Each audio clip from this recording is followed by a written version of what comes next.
I have realized that most of my videos have been rather morbid and depressive and, well, just unpleasant. So I decided to share one of a funny story, sort of, from my distant past. When I was 19, my best friend had a boyfriend I will call Jumpy. We hated, and I mean hated, every atom in each other's bodies. My friend Dee Dee was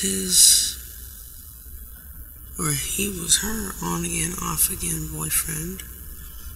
Was always jealous and constantly thought we were fucking on the side. I wouldn't have fucked him with someone else's pussy, or dick for that matter. One of my best friends worked at the restaurant and bar that I hung out in, and I did what I could to help her because her boss would make her call in every night and sometimes keep her on the phone for 2 or more hours. And I would run the bar for her and start cleaning up so she could get out of there before 2 o'clock in the morning. Because, well, after that, she still would have had to clean up and close down for the night. So I would help her with the dishes and mop the floor for her every night. And this night was no different from any other. Dee Dee had left with another guy that night after a fight with Jumpy. But they always fought, and she was basically sleeping with both of them, but I did not judge her for that. So Jumpy sat there all evening drinking pitchers of beer and moping around and staggering back and forth to the bathroom. I finished the dishes and then filled up the bucket and started mopping the floor. Started at the front door and worked my way back. And it didn't take long to really mop the floors, but I hate mopping. I did the woman's room first, changed out the trash bag and the trash can, and cleaned the toilet, which took all of 10 minutes. Jumpy staggered into the toilet, or staggered into the men's room, and I waited for him to get out. He seemed like he was in there forever because it was like I could hear him pissing, and it was like it was never going to stop. He staggered out and almost fell.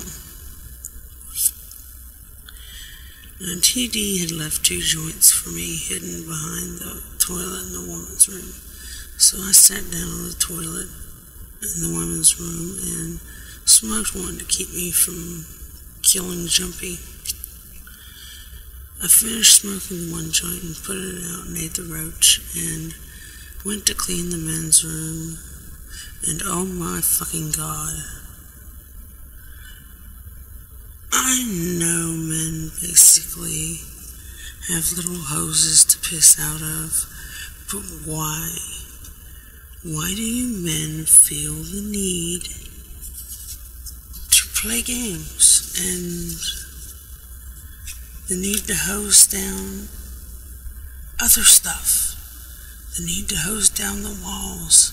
There was piss dripping from the ceiling. How the fuck was that even possible? I mopped the ceiling and the walls and then did the floor. Changed the trash bag out, which someone had pissed in, and I bet it was Jumpy, and scrubbed the toilet.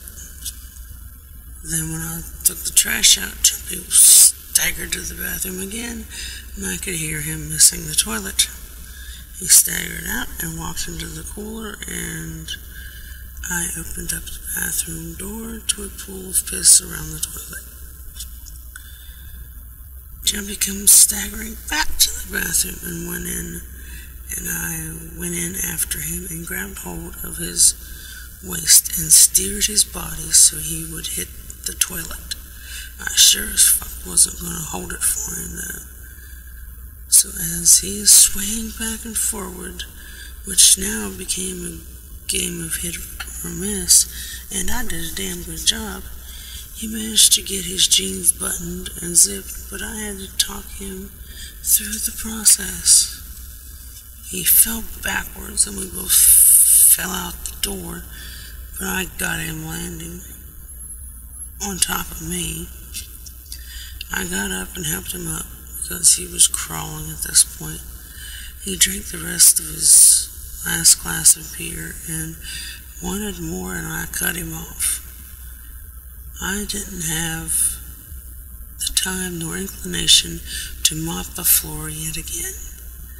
I went over and turned the open sign off and back to grab the pitcher and the glass from him. He refused to give me the glass. In my frustration, I punched him and he fell back off the stool. I took them in to wash, and when I came back out, he thought someone had sucker punched him and stole his beer. I finally got him to leave by telling him that Dee Dee was probably over in his parents waiting for him, like waiting on him rolling a joint. He was staggering worse now, and he left the restaurant. I lit up my second joint as my bartending friend Angela finally came out of the phone booth. Yes, there was actually a phone booth inside the bar. Angela was so mad that her boss had kept her on the phone for over 2 hours talking about gossip. So we both smoked. She had seen most of my adventures with Jumpy, but I didn't have to mop the bathroom again. Jumpy got arrested and tossed into the drunk tank that night after sitting down in the middle of the metal grill bridge that crossed the river. The town cop had to arrest him because he was just an accident looking for a place to happen. We hated each other, but I have to give him props for being my quote-unquote protector one night. I had a seizure at a party and fell and hit my head on the sink and stopped breathing. One guy at the party tried to take my jeans off, and Jumpy pushed him backwards into the bathtub, cussing him, and then gave me mouth to mouth to get me breathing again. Jumpy was originally from Ohio, and after he and Dee Dee broke up permanently, he moved back to Akron, I believe. 4 months later, I heard he died of alcohol poisoning at the age of 31. I have to admit, it did sadden me, and I cried a little for him. I hated the way Dee Dee had treated him because she used him as a convenience. And even though I hated the guy, I didn't think she treated him right. But it wasn't my business. I have to admit,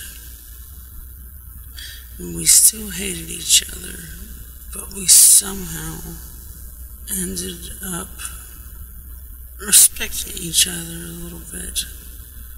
It also showed the lengths I will go to in order to not have to mop